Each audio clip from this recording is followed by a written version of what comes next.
కాబట్టి నేను బాధ్యుడిని ఇక్కడ. నేను చెప్పే ప్రతి మాటకి మనం సో మీరు చేయగలిగి మీరు చేయండి. చేయలేనిది రిప్రజెంటేషన్ ఇస్తే ముఖ్యమంత్రి గారి దృష్టిలో పెట్టి సీఎం పిఎస్ ఇస్తాము, ఆటోమేటిక్గా అవుతాయి అవన్నీ.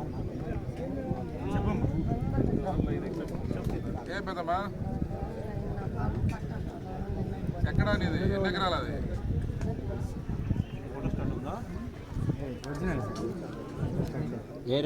భూమిలో ఎవరున్నారు ఇప్పుడు? భూమి మీద ఎవరున్నారు?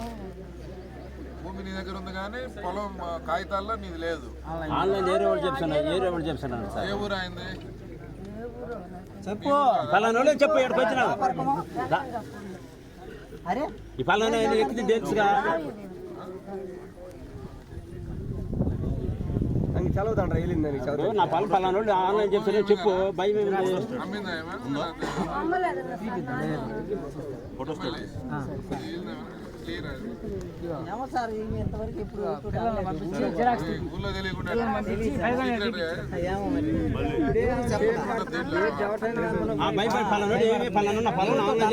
భయమే ఉంది. జనాక్ స్టెప్ అది